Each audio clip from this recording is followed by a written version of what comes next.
Alhamdulillahirabbil alamin wa bihi nasta'in wa ala umuri dunya waddin wa salatu wassalamu ala asrofil anbiya'i wal mursalin wa ala alihi sayyidina wal maulana Muhammadin rasulillahi ajmain. Rabbi shrah li sadri wa yassir li amri wahlul 'uqdatam min lisani yafqahu qawli, amma ba'd. Ya, kami muliakan serta kami takdimi fatmanya para alim ulama, para kiai, para habaib yang kami muliakan serta kami takdimi fatmanya Ustadz Imam Baik Haki selaku General Manager Dompet Duafa Hong Kong yang kami hormati serta kami muliakan Bapak Ustadz Hardi Agusman, yang kami hormati seluruh madrasah perantau online yang dirahmati Allah Subhanahu wa Ta'ala.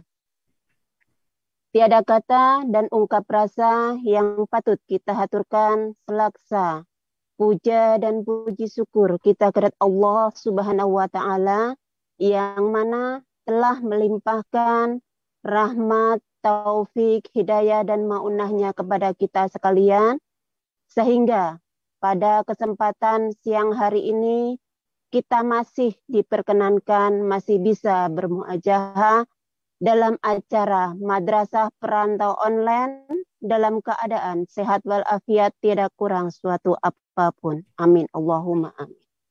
Salawat beserta salam semoga tetap tercurah limpahkan keharibaan Nabi Agung Muhammad Sallallahu Alaihi Wasallam, karena berkat kemuliaan Nabi Muhammad Sallallahu Alaihi Wasallam dan para sahabatnya lah kita masih diperkenankan, masih bisa bernafas dalam zaman yang penuh kedamaian, dalam zaman yang penuh ketentraman, yaitu dengan adanya Nadinul Islam, Nur Iman, Nur Ihsan.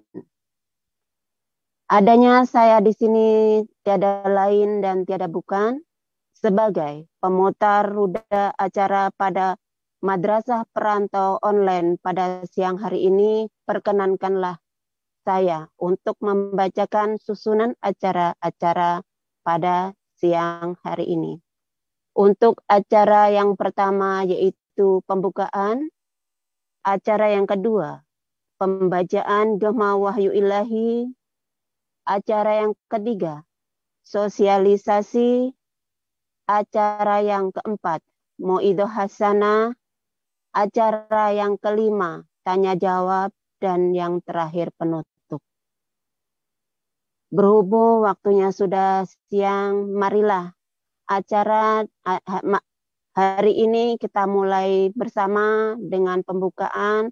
Marilah acara ini kita buka bersama-sama dengan pembacaan Ummul Quran dengan harapan semoga acara demi acara pada siang hari ini selalu dapat ridhonya dari Allah Subhanahu wa Ta'ala.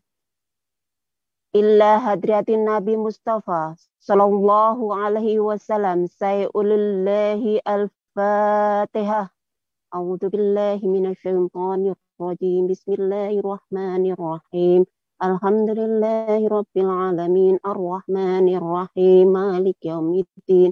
Iyyaka na'budu wa iyyaka nasta'in. Ihdinas siratal mustaqim siratal ladzina an'amta 'alaihim ghairil maghdubi 'alaihim waladdallin.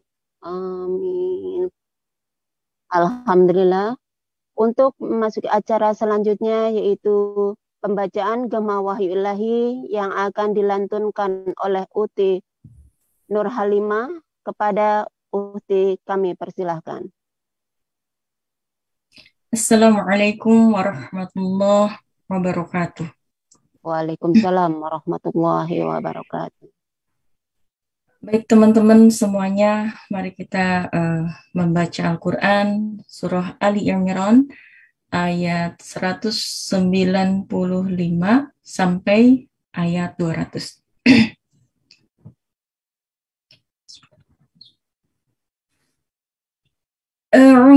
أعوذ بالله من الشيطان الرجيم بسم الله الرحمن الرحيم فاستجاب لهم ربهم أني لا أضيع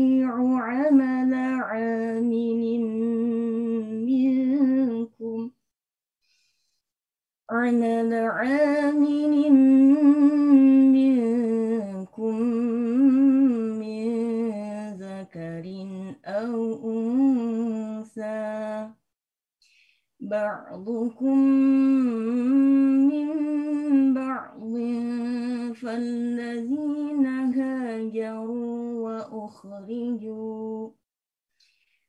فالذين هاجروا وأخرجوا من ديارهم وأوذوا في سبيلي وقتلوا وقتلوا لأكفرن عنهم سيئاتهم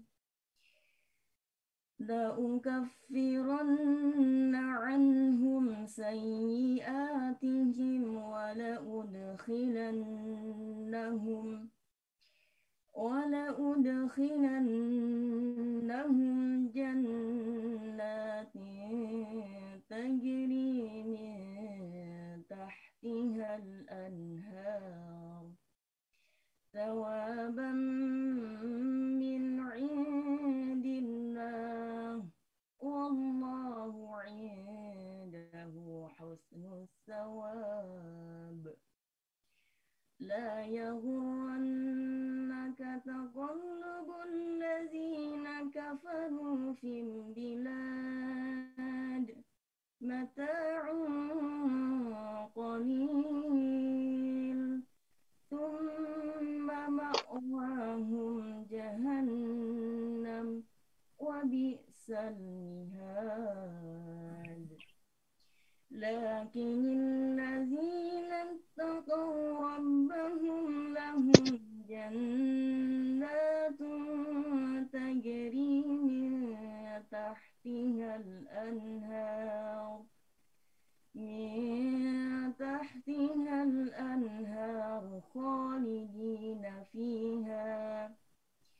خالدين فيها نزلا من عند الله وما عند الله خير للأبرار وإن من أهل الكتاب لمن يؤمن بالله وما أنزل إليكم وما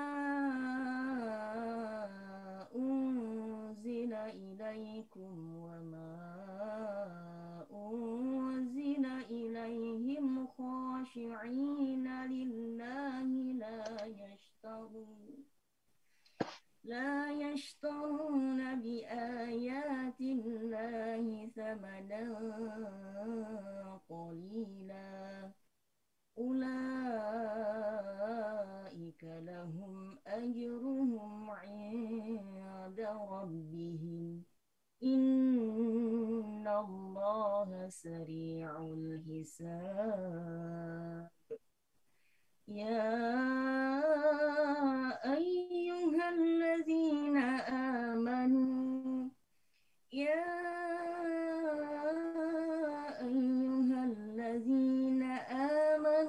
اصبروا وصابروا ورابطوا واتقوا الله لعلكم تفلحون صدق الله العظيم. Wassalamualaikum warahmatullahi wabarakatuh. Waalaikumsalam warahmatullahi wabarakatuh. Shadaqallahul adzim, shadaqallahul adzim. Demikianlah tadi lantunan Gemah Wahyu Ilahi yang dilantunkan oleh Uti Nur Halimah. Semoga kita semua mendapatkan pahala, khususnya bagi yang membacanya dan umumnya bagi kita sekalian yang mendengarkannya. Amin Allah. Untuk acara selanjutnya yaitu sosialisasi. Bagi teman-teman sekalian, acara ini juga disiarkan secara langsung melalui Facebook dan juga rekamannya akan diupload di YouTube Dompet Duafa Hongkong. Jangan lupa ya untuk like fanpage Facebook Dompet Duafa Hongkong dan juga subscribe untuk berlangganan YouTube Dompet Duafa Hongkong Now untuk mendapatkan update informasi-informasi yang bermanfaat dan juga kajian-kajian yang diselenggarakan oleh Dompet Duafa Hongkong. Baiklah, untuk acara selanjutnya yaitu acara yang kita tunggu-tunggu ya, Muido Hasanah. Acara selanjutnya yaitu Muido Hasanah yang akan disampaikan oleh Ustadz Bapak Hardi Agusman. Kepada beliau, falyatafadhol maskuro. Terima kasih Bu Rati Tunmun atas kesempatannya. Suara saya terdengar jelas, Ibu Bapak semua? Sangat jelas. Jelas, Ustaz. Alhamdulillah, khawatir headset saya rusak ini. Baik, sudah siap? Insya Allah. Ya, Ustaz. Uhayikum jami'an bitahiyatil Islam, tahiyatu ahlul jannah. Assalamualaikum warahmatullahi wabarakatuh. Waalaikumsalam warahmatullahi wabarakatuh. Alhamdulillahilladzi arsala rasulahu bil huda wa dinil haq liyuzhirahu 'ala dini kulli wa kafa billahi syahida wa kafa billahi sabila. Asyhadu an la ilaha illallah wahdahu la syarikalah wa asyhadu anna Muhammadan abduhu wa rasuluh la nabiyya ba'da amma ba'd. Ibu-ibu yang ada di Hong Kong yang dirahmati Allah, semoga kita semua diberikan kesehatan, diberikan hati yang tenang dan lapang, dan juga diberikan kemudahan dalam segala urusan kita. Amin ya Allah ya Rabbal Alamin. Amin ya Rabbal Alamin. Ini luar biasa sekali semangat ibu-ibu, walaupun di hari Rabu, hari kerja sebagian bagi kita, tapi masih meluangkan waktu untuk sama-sama menasihati dalam kesabaran dan kebenaran. Semoga dengan ini Allah firahkan kepada ibu-ibu semua taufik dan hidayahnya dalam ikhtiar untuk mencari ilmu yang seluas-luasnya di negeri Hong Kong. Sudah hadir juga bersama kita ada Bu Badriah yang saat ini sedang karantina mandiri di Jakarta. Kita doakan semoga Bu Badriah diberikan kesehatan dalam karantinanya dan diberikan keselamatan ketika proses perjalanan kembali ke kampung halaman. Amin ya Rabbal Alamin. Dan saya lihat ada yang sambil beraktivitas yang lain, ada yang di rumah majikan, ada yang di taman, ada yang di alam goib mungkin tidak terlihat. Dimanapun kita berada, semoga kita tetap istiqomah merajut ukhuwah walaupun melalui media sosial. Sepakat Ibu-ibu? Amin, amin Ustaz. Sepakat Ustaz. Insyaallah. Ibu-ibu yang dirahmati Allah, saya izin share screen, boleh? Silakan Ustaz. Dan semoga dengan bacaan Quran Bu Nur Halimah yang Masya Allah, Tabarakallah, semoga Allah berikan keberkahan bagi kita semua yang mendengarkannya. Amin, amin, amin. Insya Allah pada siang hari ini, pada MPO Rabu, kita akan sama-sama mengkaji tentang bagaimana memaknai profesi sebagai perintah ilahi. Nah, sebelum lebih lanjut, saya ingin ibu-ibu chat di kolom komentar. Sudah berapa lama ibu-ibu berada di Hong Kong?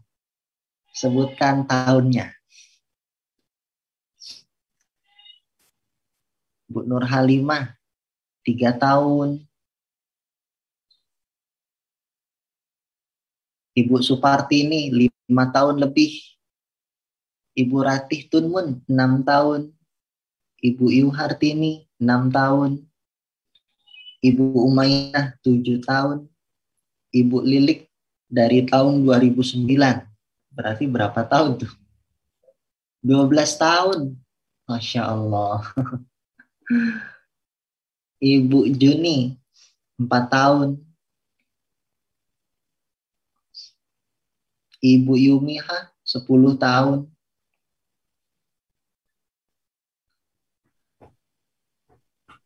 Ibu Erni kalau saya tidak salah sudah 19 atau 20 tahun Masya Allah. ketika saya berkunjung ke Masya Allah. Hong Kong saat itu. Dan lain-lain. Ada yang 10 tahun, 4 tahun. Luar biasa pengorbanannya. Ibu-ibu, waktu berada di Hong Kong, paling kecil yang hadir saat ini 3 tahun. Ada yang bahkan 10, 12 tahun. Itu bukanlah angka yang sedikit dalam proses perjalanan hidup. Betul? Itu kenapa? Amat sangat rugi sekali kalau dengan perjalanan waktu yang begitu lama, kita belum bisa memaknai profesi kita sebagai apa harusnya, sebagaimana mestinya. Kalau hidup hanya sebatas hidup, kata Buya Hamka, kera di hutan juga hidup. Kalau kerja hanya sebatas kerja, kerbau di sawah juga kerja. Hidup hanya sekali, maka mari kita hidup yang berarti. Nah, Ibu Umaina bertanya kepada saya, Ustadz berapa tahun? Saya tidak berada di Hong Kong saat ini. Saya pernah berkunjung di Hong Kong 2018-2019. Itu pun hanya 2 pekan. Tapi rasanya 2 tahun. Karena berat ternyata meninggalkan sanak saudara, keluarga yang ada di Indonesia. Itu kenapa saya bersyukur sekali bertemu dengan ibu-ibu yang luar biasa perjuangannya di Hong Kong. Bisa bertahan begitu lama. Semoga Allah karuniakan keberkahan atas perjuangan ibu-ibu semua di Hong Kong. Nah, ayat yang pertama ingin saya sampaikan kepada ibu-ibu, kenapa saya bertanya berapa tahun ibu-ibu menghabiskan waktu sampai saat ini di Hong Kong, itu ada dalam ayat Az-Zariyat ayat 56. Dalam surat Az-Zariyat ayat 56, Allah berfirman, "Wa ma khalaqtul jin wal ins illa liya'budun." Allah enggak menciptakan jin dan manusia melainkan hanya untuk beribadah kepadaku. Ternyata tujuan Allah menciptakan manusia itu untuk apa, ibu-ibu? Untuk ibadah kepada Allah. Untuk beribadah. Ke Hong Kong kira-kira bisa beribadah? Bisa. Bisa, Ustaz. Insya Allah Ustaz bisa. Ya kan? Diusahakan Ustaz insya Allah. Allah. Ada yang berani untuk memberikan pendapat gimana caranya beribadah di Hong Kong? Bekerja juga ibadah. Salat 5 waktu ibadah, puasa juga ibadah insya Allah. Bekerja ibadah, sholat 5 waktu ibadah, puasa beribadah. Masya Allah. Ternyata apapun aktivitas kita, dimanapun kita berada, itu bisa bernilai ibadah di hadapan Allah Subhanahu wa Ta'ala. Walaupun kita berada di negeri nun jauh di sana, tetap saja Tuhan kita sama yang ada di Indonesia. Walaupun kita berada di tempat yang jauh dari Ka'bah, dari Mekah Al-Mukarramah, tetap saja Tuhan kita satu. Tuhan kita sama, yaitu Allah Subhanahu wa Ta'ala. Jadi ibu, jangan pernah menganggap dengan adanya kita di Hong Kong, berubah Tuhan kita. Atau berubah keyakinan kita. Apatah lagi berada di negeri yang minoritas Muslim. Tentu tantangannya jauh lebih berat. Betul? Jumlah masjid lebih sedikit dari di Indonesia. Jumlah keluarga, saudara lebih sedikit daripada di Indonesia. Jumlah orang yang berjilbab lebih sedikit dari ada yang di Indonesia. Begitu seterusnya. tantangan ujian ibu-ibu yang berada di negeri minoritas jauh lebih berat. Tapi ingat, ganjaran yang Allah siapkan bagi mereka yang tetap mempertahankan akidahnya di negeri yang minoritas itu jauh lebih besar juga. Semoga itulah semua ibu-ibu yang ada di hadapan saya saat ini. Nah ibu-ibu, next slide. Kenapa ini menjadi penting? Dimanapun kita berada, apapun aktivitas kita, bernilai ibadah. Lantas apa sebenarnya makna ibadah? Kami membagi konteks ibadah itu kepada 3 hal. Yang pertama, ibadah dengan hati. Yang kedua, ibadah dengan lisan. Dan yang ketiga, ibadah dengan fisik ataupun perbuatan. Semua hal itu dimulai dari hatinya. Dalam hadis Rasulullah SAW bersabda, "Ala inna fil jasad mudghah." Sesungguhnya di dalam diri manusia itu ada segumpal daging. Idza saluhat saluhat jasadu kulli. Kalau segumpal daging ini baik, maka baik seluruh amal perbuatannya. Fa idza fasadat jasadu kulli. Kalau segumpal daging ini buruk, maka buruk seluruh amal perbuatannya. Apa segumpal daging itu? Ala fahiyal qalb. Segumpal daging itu namanya qalbu atau hati. Ternyata Allah menitik beratkan hati dalam diri manusia. Yang itu menandakan kebaikan lisan dan juga perbuatan kita. Dan hati tidak pernah bisa dilihat oleh jiwa manusia, oleh mata manusia. Tapi ternyata peranannya begitu besar. Jadi tinggal cek diri kita masing-masing. Bagaimana kondisi hati kita? Bersihkah atau kotor? Baikkah atau sedang sakit? Kalau hati kita baik, hati kita bersih, insya Allah lisan kita akan selalu mengucap kebaikan. Kalau hati kita kotor, hati kita hasad, penuh kedengkian, apa-apa yang dikeluarkan dari lisan dan juga perbuatan pasti juga kotor. Betul? Itu kenapa ibu-ibu semua penting bagi kita untuk bisa memperhatikan hati kita. Gimana ibadah hati? Dengan zikir. Zikir kepada Allah, karena Allah yang lebih tahu apa yang terbesit dalam hati kita. Zikir itu yang menenangkan hati kita dan akhirnya bisa berpengaruh kepada lisan dan juga perbuatan kita. Dengan hati yang bersih, insya Allah seluruh perkataan dan perbuatan kita juga bersih. Nah ibu-ibu, dalam Islam justru ibadah dengan hati ini menjadi sangat utama. Seseorang dinyatakan beriman kepada Allah kalau hatinya mantap, yakin kepada Allah. Justru dimulai dengan hatinya. Bukan dimulai dengan lisan, apalagi perbuatannya. Nah itu kenapa ibu-ibu, hati-hatilah dengan hati. Seringkali bagi kita itu berprasangka buruk, menggibah atau bahkan memfitnah orang lain karena hati kita yang kotor. Maka bersihkan hati kita. Jadidu imanakum biqauli la ilaha illallah. Perbaharui selalu iman kita dengan mengucapkan kalimat tauhid la ilaha illallah.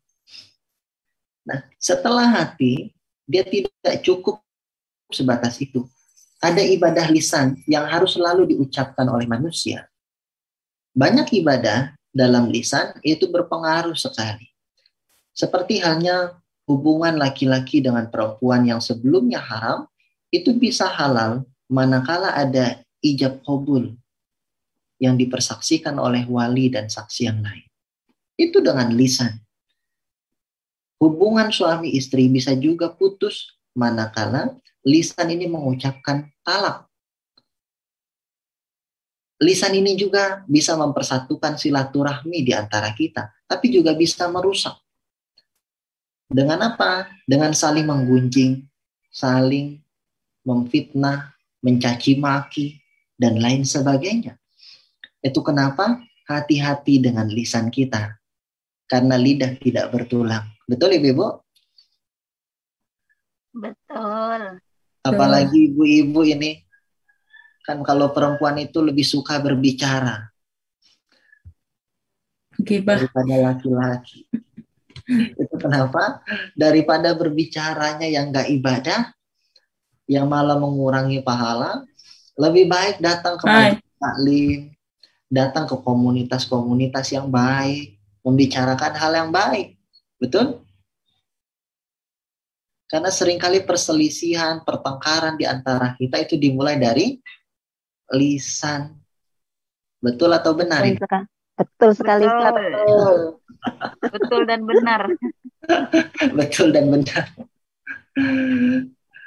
Ibu-ibu yang dirahmati Allah, jaga lisan kita baik-baik. Karena kalau kita berdosa kepada Allah, syarat taubatnya sederhana.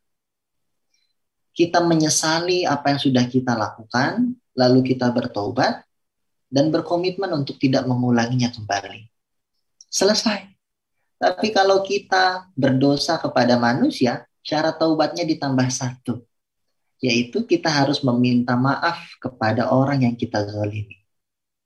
Nah, bagaimana kalau kita memfitnah orang, mencaci maki sampai dia sakit hati? Maka kalau taubat kita ingin diterima oleh Allah, minta maaf ke yang bersangkutan. Nah, yang berbahaya kalau yang bersangkutan sudah wafat, sudah tertutup pintu maaf kita. Na'udzubillah. Nah, yang terakhir, yang ketiga adalah dengan perbuatan.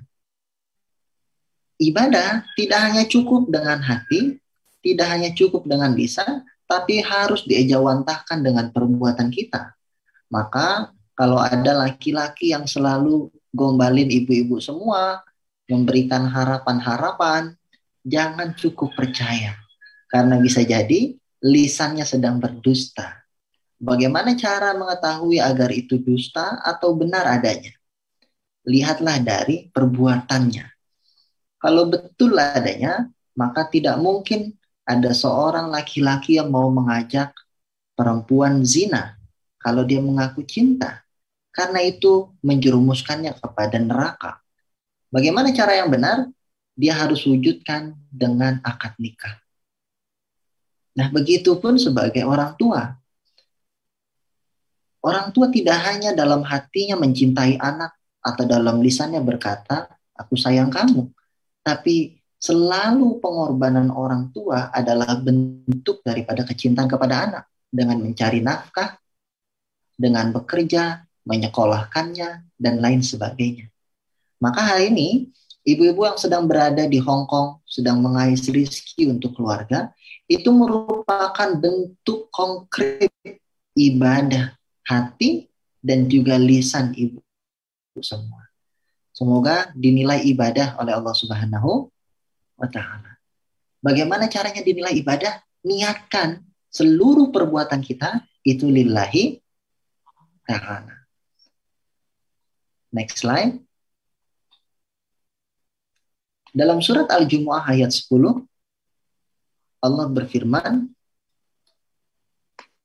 فَإِذَا قُضِيَتِ الصَّلَاةُ فَانْتَشِرُوا فِي الْأَرْضِ وَابْتَغُوا مِنْ فَضْلِ اللَّهِ وَاذْكُرُوا اللَّهَ كَثِيرًا لَعَلَّكُمْ تُفْلِحُونَ. Apabila telah dilaksanakan, maka bertebaranlah kamu di muka bumi. Carilah kepadamu karunia Allah dan ingatlah Allah banyak-banyak agar kamu beruntung. Jadi ibu, bapak, ibadah itu nggak mesti dekat dengan keluarga. Banyak orang yang merantau pergi ke negeri nun jauh di sana untuk mengais rizki. Itu fitrah dan sunnatullah. Bahkan Allah juga perintahkan kepada kita untuk bertebaran ke muka bumi dimanapun berada. Karena Tuhan kita sama. Tuhan di Indonesia dengan Tuhan di Hong Kong adalah Allah. Sama. Dialah Allahu Ahad. Dialah Allah yang Maha Esa. Maka ibu-ibu yang dirahmati Allah, semangat kita walaupun berada di negeri yang jauh tetap harus sama.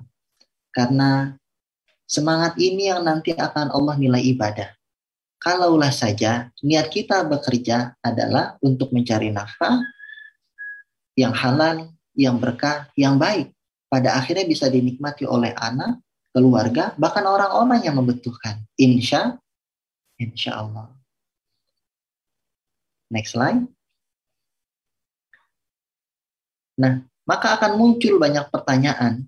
Mana yang lebih mulia, ibadah atau bekerja? Boleh di chat di kolom komentar, Ibu-Ibu.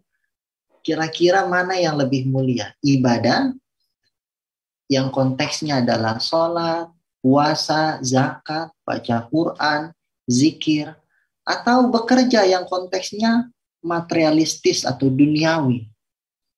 Menjadi pekerja migran, berdagang, menjadi karyawan, buruh pabrik, ngojek, dan lain sebagainya.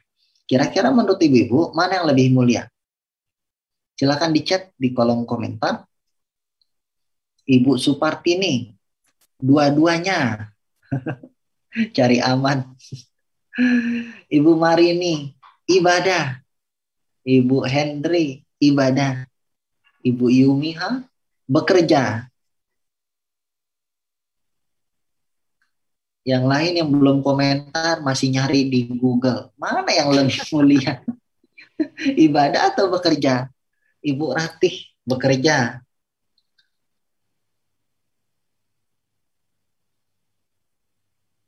Bekerja bisa sambil ibadah.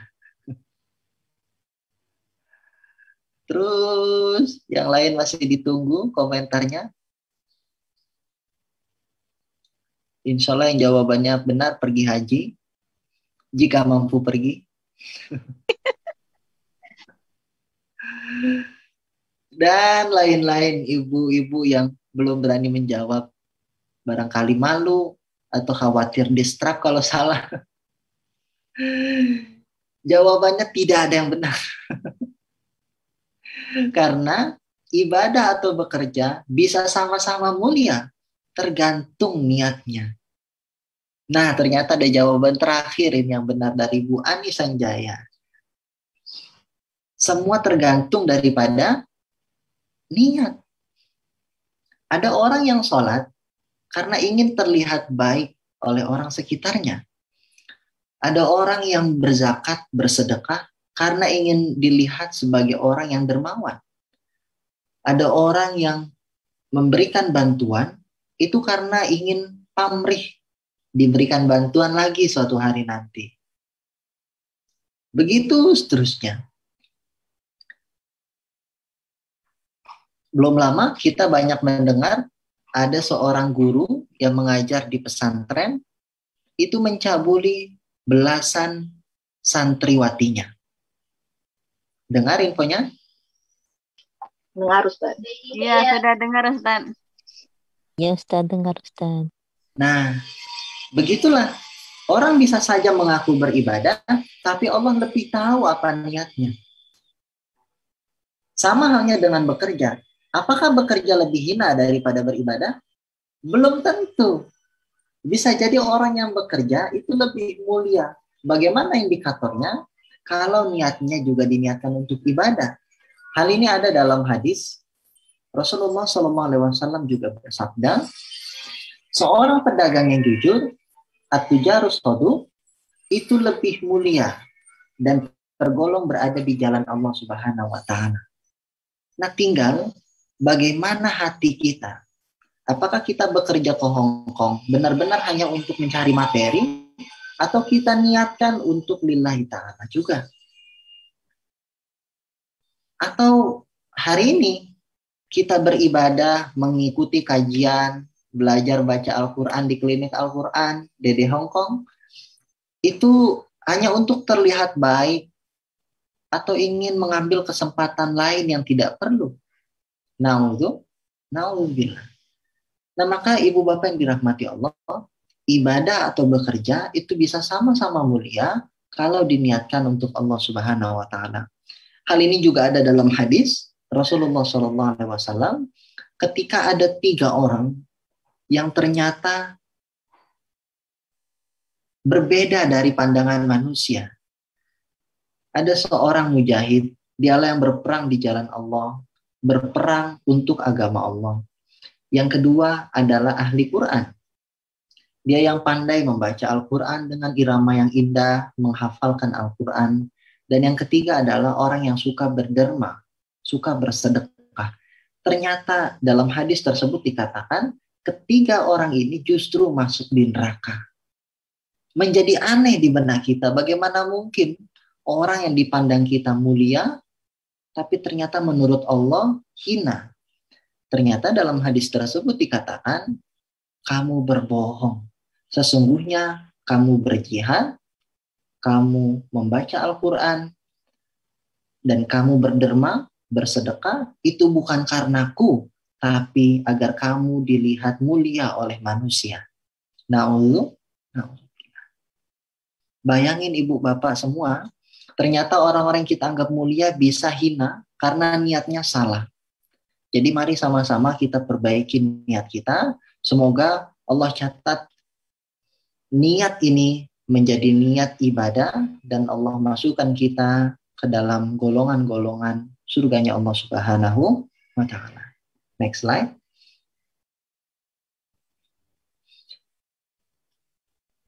Kenapa saya mengatakan demikian?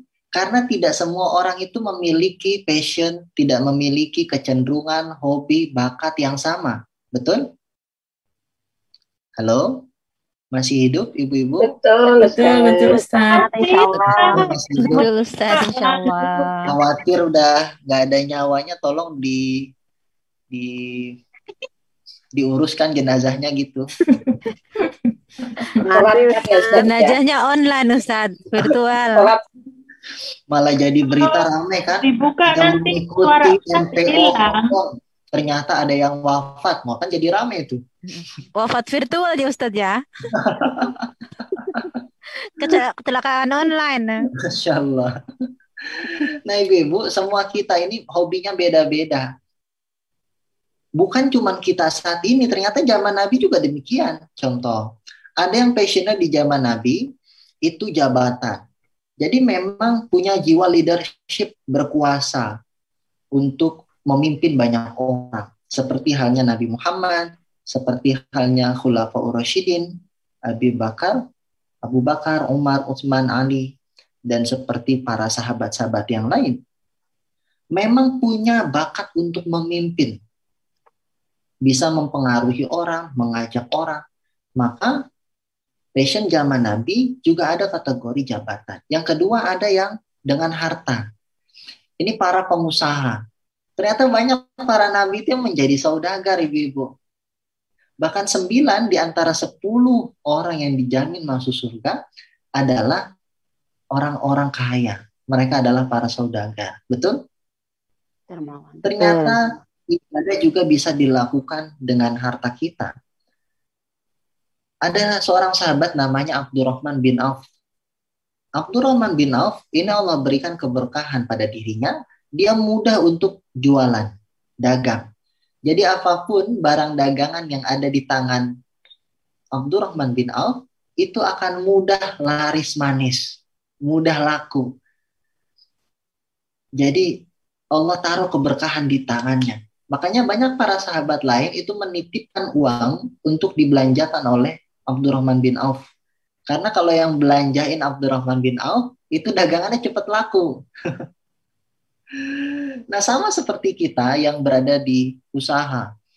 Begitu banyak toko, jualannya sama. Tapi kenapa toko X yang rame? Kenapa bukan toko yang lain? Itu bukan karena kualitas produk kita lebih baik semata-mata. Tapi karena Allah taruh keberkahan pada dirinya. Jadi jangan merasa diri yang dagangannya ramai. Itu merasa hebat dengan dirinya sendiri. Enggak. Ada campur tangan Allah. Itulah yang terjadi pada Abdurrahman bin Auf. Dan yang ketiga, passion zaman Nabi ada juga yang dengan ilmunya. Seperti halnya Ali bin Abi Thalib yang disebutkan sebagai Madinatul Ilm. Mohon maaf, ana Madinatul Ilm kata Rasulullah SAW. Wa Ali babuha. Kata Rasul, saya itu adalah Madinahnya ilmu, kotanya ilmu. Dan Ali bin Abi Thalib adalah pintunya. Ali bin Abi Thalib karamallahu wajhah adalah seorang yang sangat cerdas. Dalam kitab Al-Jawahir dikatakan, ternyata Ali tidak hanya memahami ilmu syariat, ilmu agama, tapi juga memahami ilmu eksakta, matematika. Ali seorang anak muda yang pandai juga dalam berperang. Nah, ibu-ibu, mungkin ibu-ibu masih ingat siapa saja para sahabat, para tabi'in yang itu justru menjadi penemu ilmu eksakta yang ilmunya hari ini masih dipakai. Siapa kira-kira? Ayo, ini kayak cerdas cermat ini. Nah, pada browsing di Google sekarang dah. Siapa ya? Ibnu Sina, betul Ibu Henry. Terus siapa lagi?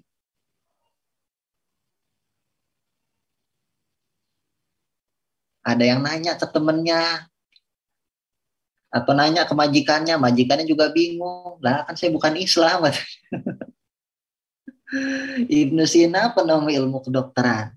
Yang hari ini bahkan bukunya, karangannya, pemikirannya itu dijadikan rujukan bagi ilmu kedokteran di Eropa.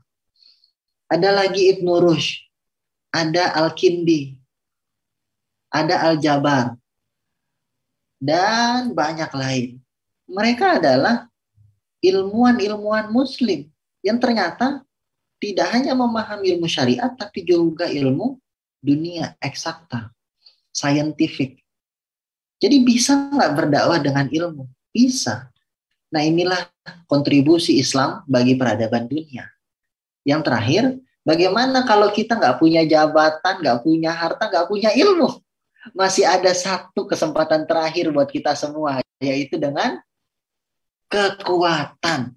Saya nggak punya kekuatan, Ustaz. Bohong. Kalau nggak punya kekuatan, nggak mungkin ikut Zoom sekarang. Iya kan? Hari ini kita diberikan kesehatan, itu adalah modal bagi kita untuk beribadah. Kalau kita semua nggak punya passion dalam kuasa leadership, nggak punya banyak harta, sulit untuk mencerna ilmu, pengetahuan, ataupun sulit untuk menghafal dan lain sebagainya, tinggal satu kesempatan kita, yaitu dengan tenaga kita, kekuatan kita. Apa ada di zaman Nabi, Bu? Ada. Lihatlah seorang sahabat yang bernama Bilal bin Rabah. Bilal bin Rabah merupakan seorang budak, hamba sahaya, yang tidak punya apa-apa kecuali dirinya sendiri. Yang suka diremehkan, direndahkan, bahkan disiksa oleh majikannya. Tapi apa kata Rasulullah SAW? Wahai Bilal, sesungguhnya aku mendengar terompah sendalmu berada di surga. Masya Allah, Bu. Orangnya masih di dunia, alas kakinya udah ada di surga. Dahsyat, Bilal. Maka Rasul bertanya, amalan apa yang kamu lakukan, wahai Bilal? Sesungguhnya, aku selalu memaafkan kesalahan orang lain pada diriku sebelum tidur dan juga menjaga wudhu. Dan ingat, Bilal merupakan seorang yang gemar sekali untuk azan. Bahkan namanya sampai saat ini kita jadikan nama petugas setiap sholat. Siapa Bilalnya ini? Iya kan? Siapa muazzinnya maksudnya. Nah, ibu-ibu yang dirahmati Allah, apalagi di Hong Kong, ibu-ibu bisa menggunakan tenaganya ketika waktu luang untuk bermanfaat bagi orang lain. Bisa bergabung ke volunteer Dompet Duafa Hong Kong atau komunitas kebaikan lain. Kalau ada yang sakit, ibu-ibu galang dana untuk membantu dia. Kalau ada yang sedang kesulitan, juga dibantu dengan tenaga. Kita memang nggak punya begitu banyak harta. Kita nggak begitu banyak ilmu. Tapi ingat, kita punya tenaga yang bisa kita gunakan agar mendapat ridha Allah Subhanahu wa Ta'ala. Next slide. Nah, terakhir ibu-ibu. Halo, semua masih hidup? Masih. Alhamdulillah. Ini kayaknya sambil tiduran apa ngikutin kajian? Ibu-ibu. Sambil kerja, Ustadz. Oh, sambil kerja. Ya, Baik-baik sangat. lagi masak itu Insya Allah nyimak Ustadz. harusnya bikin teh manis malah naruh garam. Besoknya malah dipecat sama majikan, kan berabe tuh gara-gara MPO nih saya dipecat. Insya Allah di Hong Kong nggak ada yang namanya teh manis, Ustadz. Tehnya nggak pahit semua. Kehidupannya udah pahit, tehnya pahit lagi. Si Ibu segala pakai curhat lagi di sini. Kalian kan Ustadznya selalu ngecek kita. Baik, terima kasih Ibu masih standby sambil beraktivitas.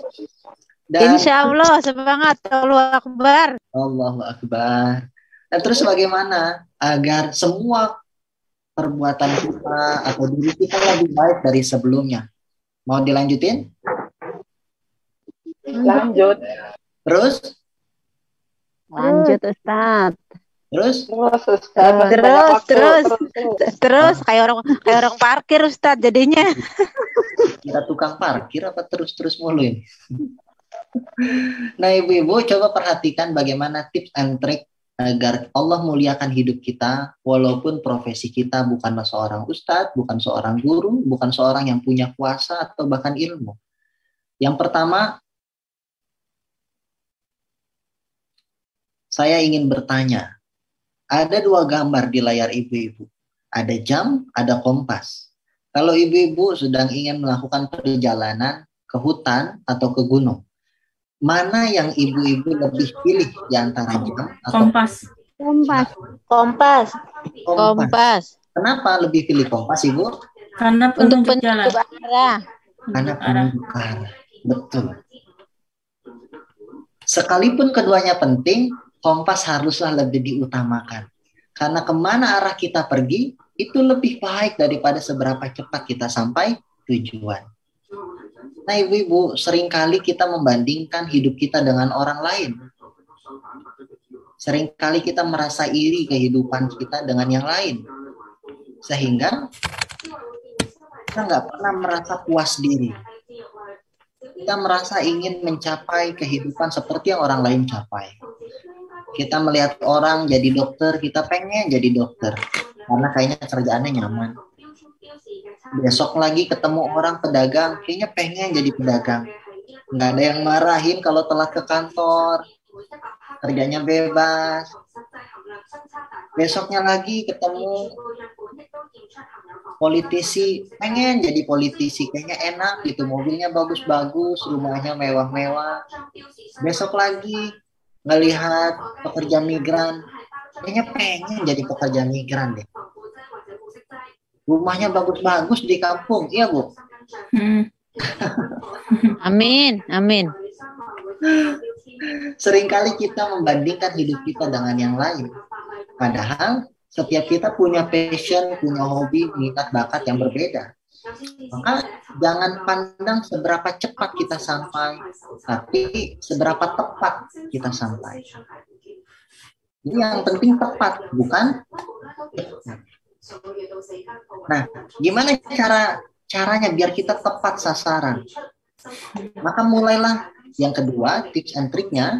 Tadi yang pertama yang saya sampaikan adalah harus punya prioritas. Apa ibu-ibu yang pertama?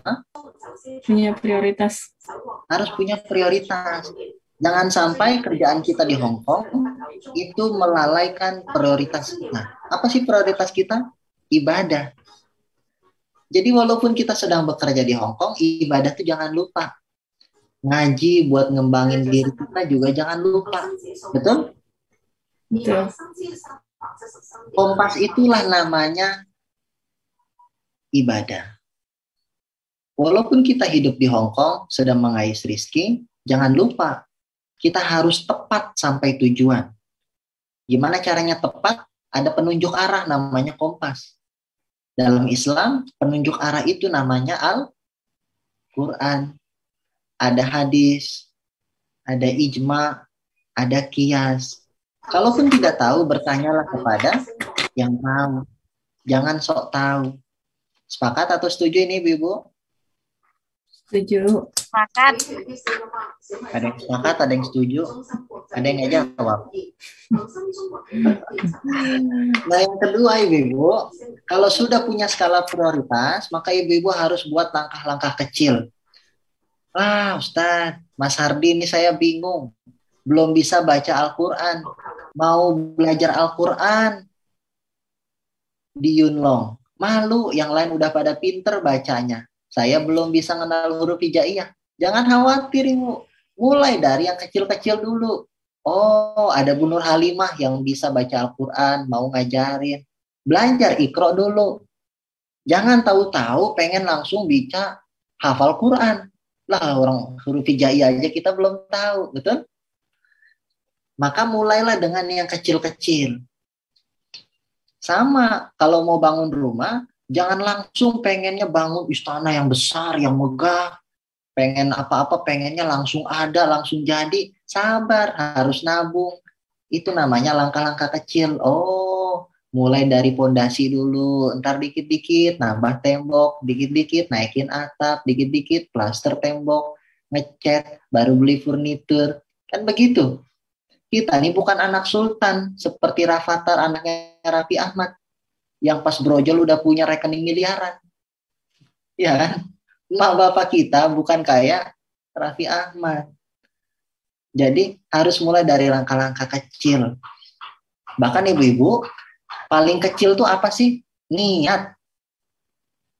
Ini keutamaan umat Nabi Muhammad. Ternyata niat aja itu udah dihitung pahala oleh Allah. Masya. Dan yang ketiga, kalau udah punya skala prioritas, kita punya cara-caranya memulai dengan langkah-langkah yang kecil, maka cara yang ketiga, tuh ada di gambar. Coba lihat. Yang satu bisa melihat pemandangan yang indah. Yang satu nggak bisa manjat tembok. Padahal dua-duanya punya peralatan, punya bahan dasar yang sama, yaitu kayu. Kenapa nasibnya beda? Karena nggak bisa mengolah potensi yang ada. Yang satu bisa membuat kayu jadi tempat duduk, jadi tangga. Yang satu nggak bisa mengolahnya, akhirnya kayunya ditumpuk-tumpuk, alatnya nggak digunakan sebagaimana mestinya. Nah sama, setiap diri kita ini punya kelebihan dan kekurangan. Betul? Likulli syai'in maziyah. Setiap orang punya kelebihannya. Maka jangan pernah underestimate atau mengucilkan diri sendiri. Ah, saya mah nggak bisa apa-apa. Udahlah, di rumah aja udah. Harta nggak punya, jabatan nggak punya, ilmu juga nggak punya. Jadi kita nggak putus asa, nggak mau berbuat apa-apa. Padahal kita punya kekuatan. Nah inilah yang salah dari kita. Kita pesimis kepada diri sendiri. Nah kalau bagaimana Mas kalau ada yang sering meledek kita, menertawakan kita, menghina kita, lupakan itu. Karena kita bukan hidup dari omongan orang lain. Kita yang berdaya dengan diri kita sendiri. Betul Ibu? Sama. Di Hong Kong juga kan nggak selamanya Ibu bakal tinggal di Hong Kong kan? Harus punya target berapa lama saya di Hong Kong. Oh kalau udah dari Hong Kong apa yang harus saya lakukan? Kalau mau usaha apa butuh modal berapa? Nah itu namanya membangun sumber daya. Harus punya target. Sepakat atau setuju Ibu? Sepakat. Nggak ada yang setuju nih? Sepakat dan setuju. Sepakat. Yang terakhir Ibu. Nah, gambar apa itu? Singa. Singa. Apa maksudnya? Singa itu nggak akan pernah tersenyum terhadap gonggongan anjing. Kenapa? Karena bukan levelnya. Kalau singa ikut mengaum kepada anjing, justru jatuh derajatnya singa. Karena bukan level singa untuk ngadepin anjing, Bu. Apa maksudnya sih Mas Hardi ini singa sama anjing? Maksudnya adalah jangan pernah pedulikan pembicaraan orang lain yang buruk terhadap kita. Jangan pernah hiraukan fitnah, caci maki orang lain kepada kita. Karena bukan pujian yang membuat kita mulia dan bukan hinaan yang membuat kita hina. Betul? Apalagi kita nih Bu hidup bermasyarakat di Hong Kong, salah dikit aja. Itu kesalahan kita bisa langsung nyebar gampang tuh. Waduh, udah langsung rame gosip pokoknya di mana-mana. Sama di Indonesia juga. Infotainment udah jadi ajang gosip nasional, Bu. Gibahnya udah nasional. Ya kan? Rame tuh gimana nasibnya Gala, anaknya Vanessa. Gimana itu perebutan harta warisan sama Pak Dodi dan Pak Faisal. Rame tuh. Ustadz update nih. Ustadz sih malah paham sekali. Ustadznya yang update nih. Ustadz yang paham malah. Malah ngerti kan tuh. Kami Jadi ngerti Makanya kan. Ibu. Update-nya untuk ibadah ya Ustadz ya. Nah makanya Ibu jangan pernah pedulikan omongan orang lain kepada kita. Karena kita nggak bakal hina diomongin sama orang. Oke? Betul. Jangan pernah peduli ini karena kita nih sebagai perempuan kan lebih dominan perasaannya daripada pikirannya. Siap. Sedikit diomongin kita baper. Pulang ke rumah majikan, ngurung ke kamar nangis saja kangen sama orang di rumah. Udahlah besok mah saya pulang aja dah ke Indonesia dah. Di sini orangnya jahat-jahat. Begitu. Curhat kepada temannya, sahabatnya, jangan bilang-bilang ya. Temannya dianggap cerita. Saya punya cerita, tapi ini rahasia. Ntar dia ngomong terus ini rahasia, akhirnya nyebar kemana-mana. Nah itu yang ketawa nih, karena ibu-ibu pada ketawa, biasanya begitu tuh, benar tuh. Ya. Maka ibu-ibu, kalau ada yang menggonggong kepada kita, senyumin aja. Oke? Senyumin aja. Karena pahala kita nggak akan berkurang, malah bertambah. Kalau kita difitnah, digunjing, dicaci maki oleh orang lain. Fokus saja kepada tujuan kita. Tadi saya sudah sampaikan, yang pertama harus punya prioritas. Fokus ke prioritas kita. Ngapain pergi jauh-jauh ke Hong Kong? Apa mau nyari musuh di Hong Kong? Kan enggak. Yang kedua, kita harus mulai prioritas kita itu dengan langkah-langkah kecil. Mulai sedikit-sedikit. Yang ketiga, kita harus punya memberdayakan sumber daya kita, kelebihan yang kita miliki. Yang keempat, jangan pedulikan omongan orang lain terhadap kita. Fokuslah kepada Allah Subhanahu wa Ta'ala. Mungkin itu saja ibu-ibu yang bisa saya sampaikan pada kesempatan siang hari ini. Nggak kerasa udah 4 jam saya bersama ibu-ibu. Pada akhirnya saya ingin menutup dengan sebuah kesimpulan. We cannot choose the game. We cannot choose the rules, but we can choose how we play. Kita nggak bisa memilih permainan, kita nggak bisa mengatur aturan permainan, tapi kita bisa memilih bagaimana caranya untuk bermain. Ibu bapak Asik. memilih lahir dari rahim siapa, ke depan bakal kerja di mana, punya anak berapa, kondisi keluarga yang bagaimana, betul? Tapi kita bisa memilih bagaimana menyikapi takdir itu agar semua bernilai ibadah di hadapan Allah Subhanahu wa Ta'ala. Assalamualaikum warahmatullahi wabarakatuh. Waalaikumsalam warahmatullahi wabarakatuh. Alhamdulillah, barakallah. Demikian tadi muidah hasanah yang disampaikan oleh Ustadz Hardi. Semoga kita semua bisa mengambil hikmahnya dan bisa mengamalkannya dalam kehidupan sehari-hari. Untuk acara selanjutnya yaitu sesi tanya jawab kepada ibu-ibu, sahabat semua yang ingin bertanya soal materi tadi yang disampaikan oleh Ustadz Hardi ataupun keluar dari tema, silahkan kami persilahkan untuk membuka voice-nya.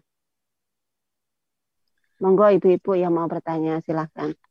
Bismillahirrahmanirrahim. Assalamualaikum warahmatullahi wabarakatuh. Waalaikumsalam warahmatullahi wabarakatuh. Ustadz izin bertanya ya. Maaf nggak buka videonya. Kalau dibuka videonya hancur nanti. Lagi kerja. Berantakan. Begini Ustadz. Bagaimana cara memanage hati untuk tetap tenang dan istiqomah dalam bekerja sambil ibadah di negara Hong Kong ini? Maksudnya dalam antara kerja, rindu, tekanan kerja, dan ibadah. Itu bagaimana memanage hati, Ustaz? Terima kasih. Itu saja pertanyaannya. Wassalamualaikum warahmatullahi wabarakatuh. Waalaikumsalam warahmatullahi wabarakatuh. Masya Allah, Ibu Umainah, yang semoga kerjaannya lancar, nggak dimarahin majikan, selalu Amin, dapat Ustaz, uang amin. dari majikan. Nah, Ibu Umainah, dalam Islam ada namanya konsep tawazu, artinya seimbang. Seimbang dalam hal apa? Dalam 3 hal yang tadi kami sampaikan. Seimbang hatinya, seimbang lisannya, seimbang pikiran, perbuatannya. Atau dalam konteks lain misalkan seimbang hatinya, seimbang pikirannya, seimbang jasadnya, perbuatannya. Nah, Ibu Umainah, kalau kita seimbang dalam segala aktivitas kita, insya Allah semua lancar. Tapi kalau kita nggak bisa memanage waktu kita, insya Allah semua berantakan. Gimana caranya agar itu seimbang? Maka Ibu harus punya skala prioritas. Mana yang harus dikerjakan secepat mungkin? Mana yang bisa dipending terlebih dahulu? Mana yang berkaitan sama hajat hidup orang banyak? Mana yang urusan pribadi? Oh, ternyata kalau kita sedang sedih, banyak masalah, itu urusan pribadi. Jangan sampai berpengaruh ke urusan kerja, yang itu udah sangkut pautnya sama majikan, sama orang lain. Itu namanya skala prioritas. Nah, gimana caranya? Paling mudah, itu harus dicatat, Ibu. Setiap aktivitas kita, PR kita, janji-janji kita sama orang lain, itu harus dicatat. Apatah lagi yang sifatnya hutang. Itu harus dicatat. Jadi, cara pertama harus punya skala prioritas yang tercatat. Karena kita ini kan suka lupaan, Bu. Apalagi banyak pikiran. Seringkali janji-janji kita, kerjaan kita, itu lupa. Maka dicatat. Nah, ternyata menurut penelitian, kalau semua kerjaan itu dicatat, itu mengurangi setengah daripada beban pikiran. Nah, yang rusak dalam kita ini, karena kerjaan semua adanya di pikiran, bukan di tulisan. Kalau kita banyak pikiran, itu justru akan mudah sakit. Percaya, Ibu? Percaya, Tat. Gampang lihat contohnya. Ada yang pernah lihat orang gila? Sering. Setiap Sering? hari, Ustaz. Setiap hari, Ustaz. Siapa? Majikan saya, Ustaz. Astagfirullah. Astagfirullah. Nah, Ibu, saya tanya nih, orang gila yang ada di pinggir jalan, terutama gelandangan gitu, yang hidupnya nggak jelas ada di pinggir jalan. Mereka makannya nggak terkontrol, pakaiannya nggak ganti-ganti, kadang makan dari tempat sampah. Tapi pertanyaannya, kenapa mereka bisa hidup dengan sehat? Ya kan? Karena mereka pikirannya nggak sehat. Betul. Netral, karena pikirannya netral.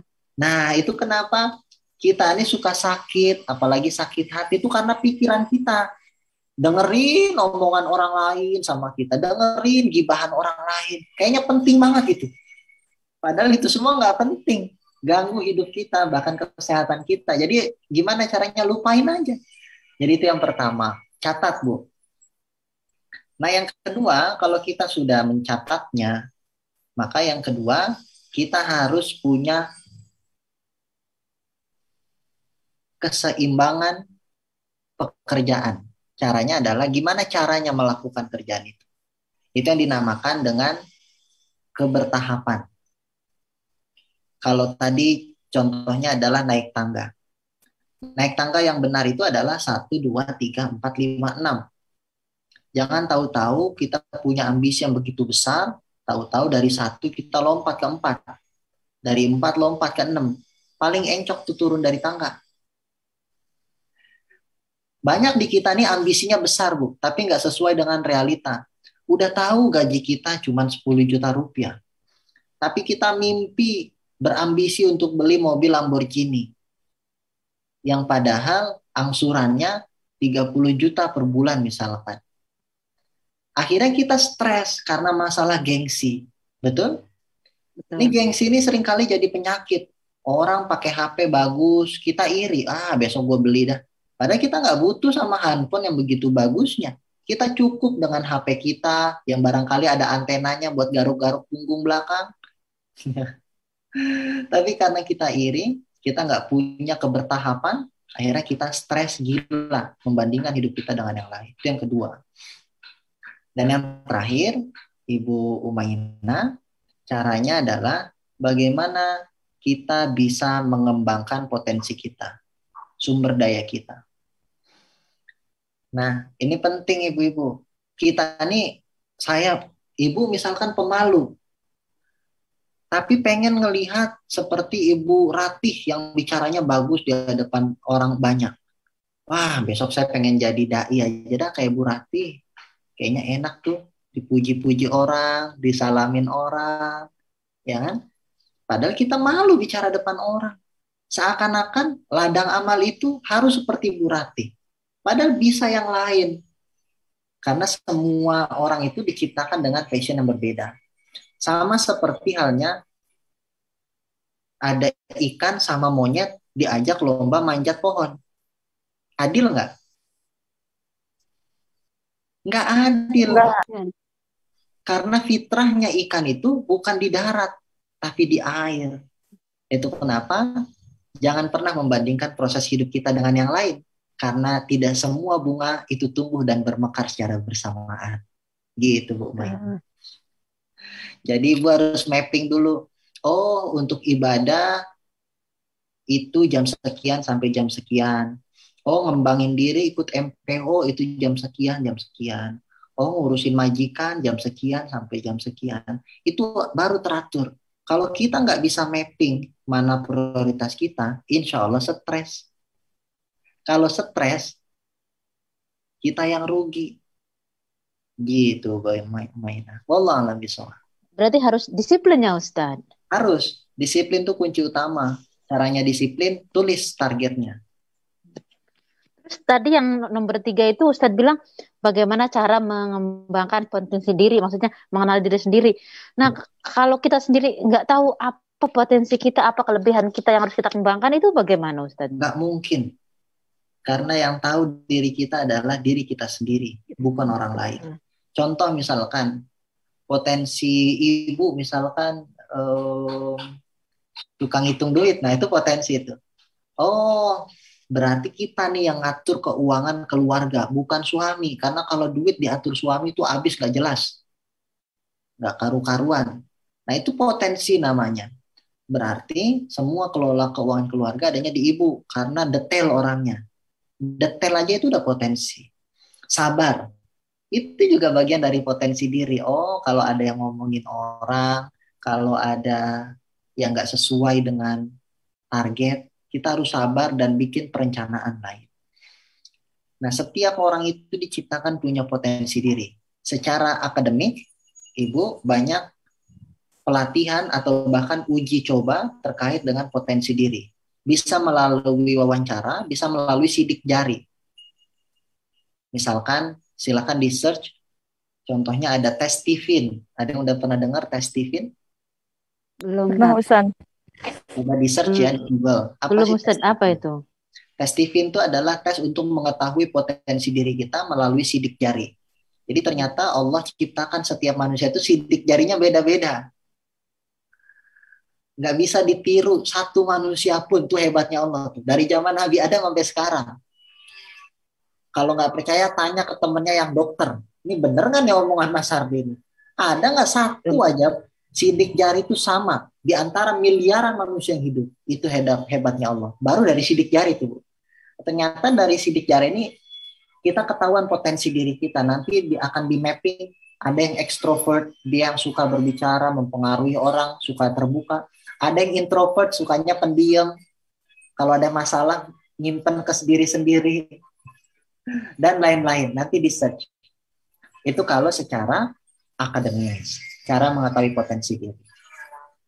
Tapi pasti Ibu sudah tahu apa potensi diri. Kalau nggak tahu juga, tanya ke sahabat atau saudara yang tulus. Kira-kira kelebihan gue tuh apa sih dibanding yang lain? Ya, saya tanya ke Ustadz.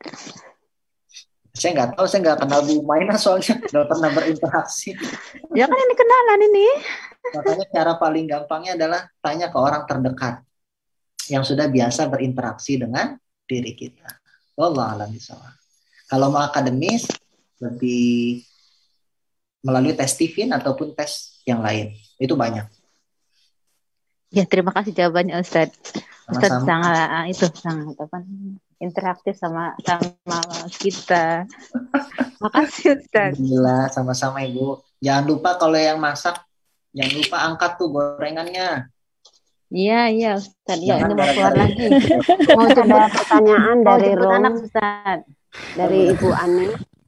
Assalamualaikum Ustadz, izin bertanya, apa hukumnya seorang suami yang rajin ibadah tapi malas bekerja, malah yang mencari nafkah istrinya?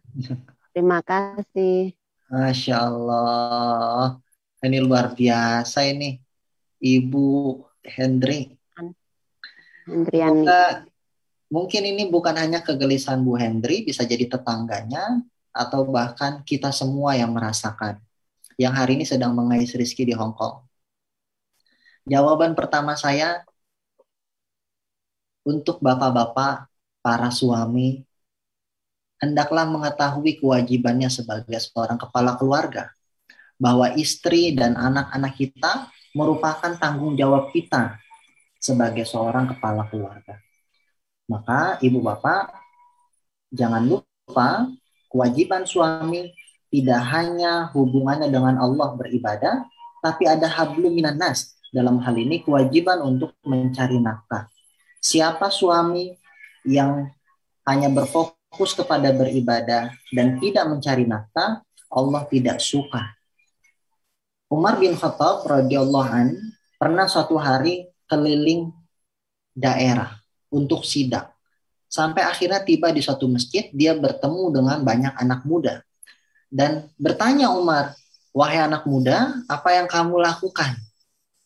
Sesungguhnya kami sedang beribadah di masjid ya Rasulullah.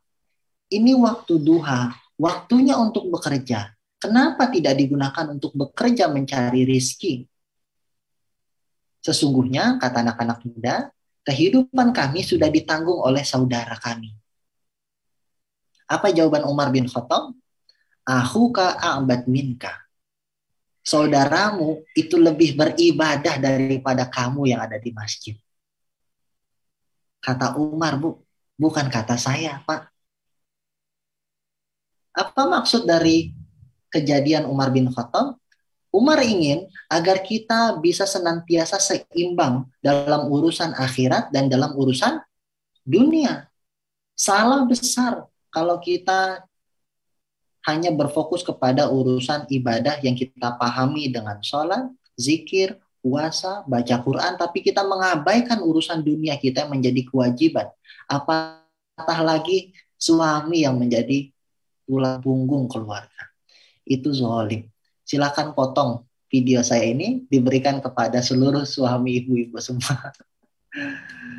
Dan yang kedua, ibu-ibu, kalaupun ada di antara ibu-ibu yang mengais rizki untuk keluarga, maka itu dinilai ibadah.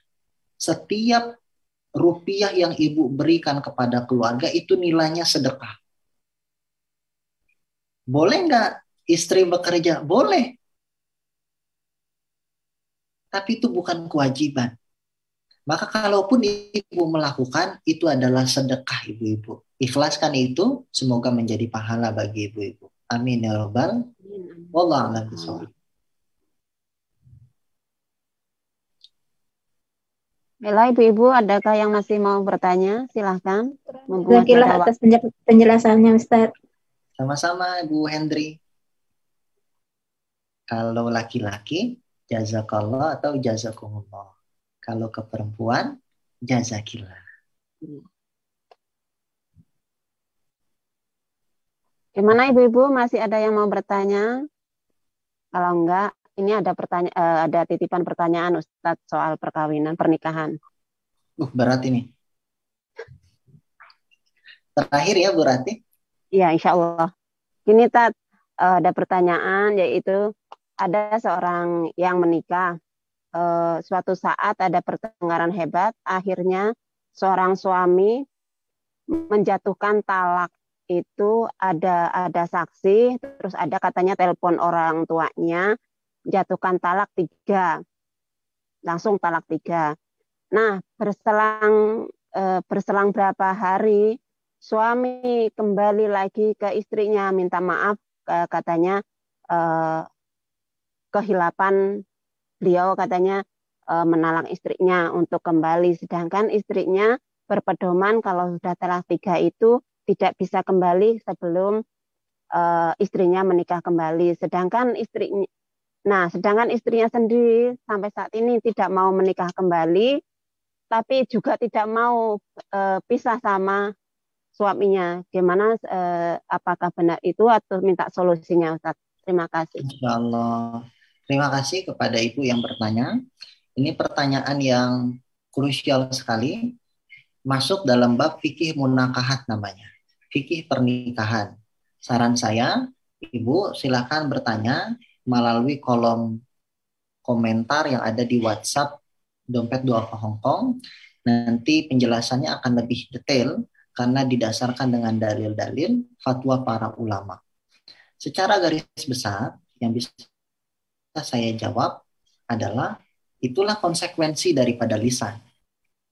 Kita bisa putus hubungan suami istri hanya karena lisan kita mengatakan talak kepada istri kita. Maka sudah selesai hubungan secara agama. Nah, lantas bagaimana kalau kondisinya berubah dan minta maaf dan sebagainya? Maka ada konsep yang namanya rujuk. Rujuk itu dari bahasa Arab yang artinya rujuk kembali. Nah, itu dibahas secara mendetail dalam bab fikih munakahat. Saran saya, Ibu silakan sampaikan ke call center Dompet Duafa Hongkong dan insya Allah akan dijawab secara lebih mendetail dan komprehensif.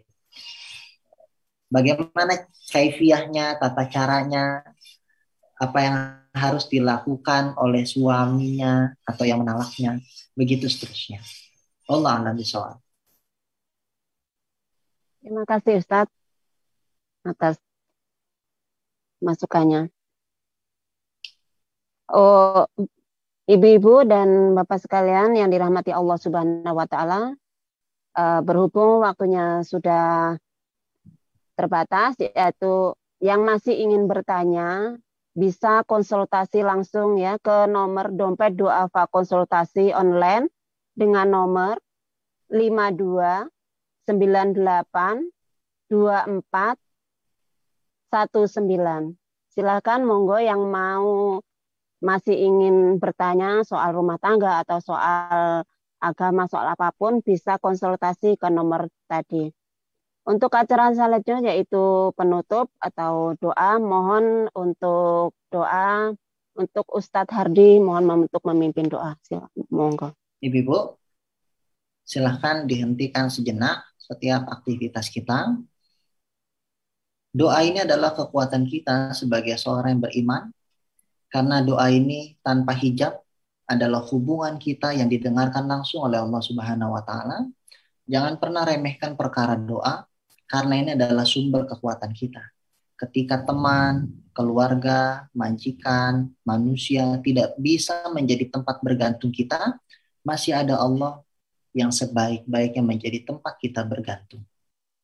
Ketika banyak orang yang meremehkan, memfitnah, atau bahkan menzolimi diri kita, masih ada Allah yang menjadi sumber harapan menyelesaikan semua permasalahan hidup kita. Maka ibu-ibu jangan lupa, mudah bagi Allah untuk membolak-balikan seluruh takdir. Mudah bagi Allah untuk menyelesaikan setiap permasalahan yang kita anggap berat dan besar. Mudah bagi Allah untuk memberikan kemudahan atas setiap kesulitan. Mudah bagi Allah untuk memberikan kecukupan di tengah kekurangan. Untuk itu, mari sama-sama kita berdoa. Terkhusus bagi keluarga, bagi saudara yang sudah wafat mendahului kita. Semoga Allah wafatkan dalam keadaan husnul khotimah. Dan kita berdoa bagi diri kita sendiri. Semoga Allah ampuni begitu banyak dosa, maksiat, khilaf, baik yang disengaja ataupun tidak sengaja. Semoga Allah ampuni segala dosa-dosa kita.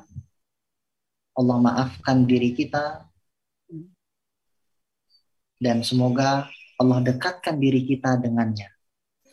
Dan kita berdoa semoga yang hari ini sedang ditimpa banyak cobaan, ujian, bagi yang punya hutang, semoga Allah berikan kecukupan harta kepada kita untuk bisa melunasinya.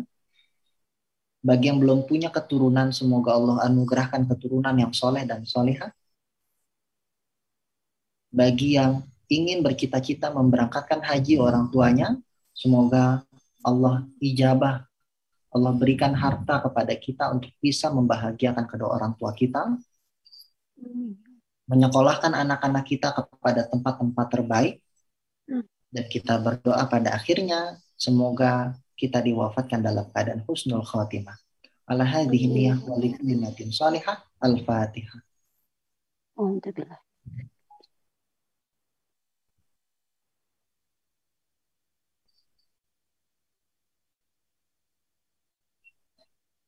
Ya arhamar rahimin wa ya mujibas sailin.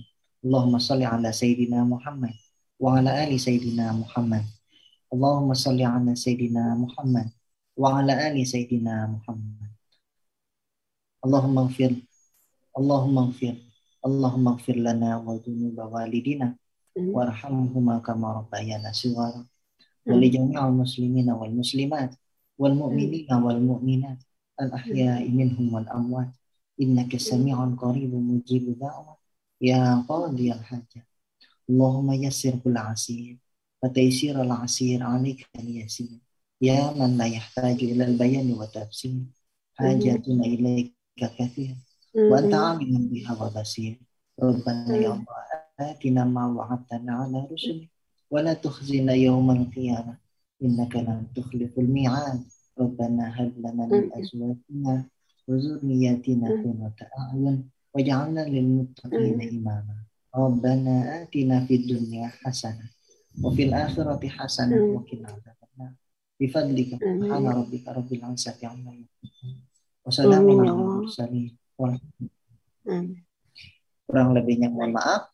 Tetap semangat ibu-ibu dalam menjalankan aktivitas di Hong Kong. Niatkan karena Allah. Insya Allah dengan demikian profesi kita sebagai pekerja migran di Hong Kong tidak semata-mata mengais rizki, tapi berkah dari ilahi.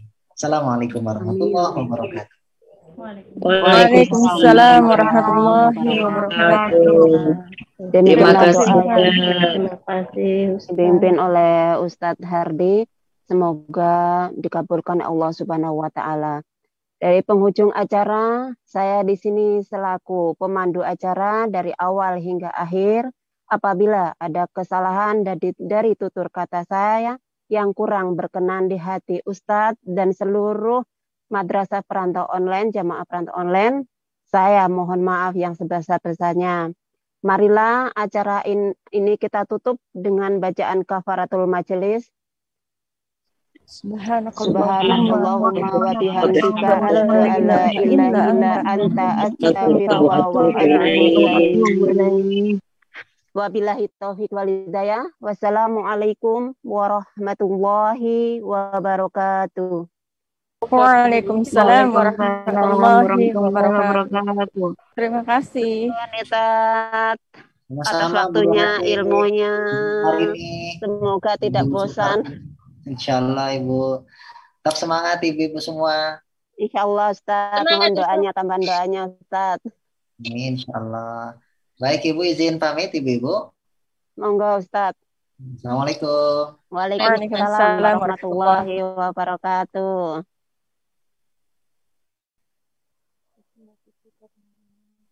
Terima kasih dompet apa Mbak Rati semuanya. Assalamualaikum.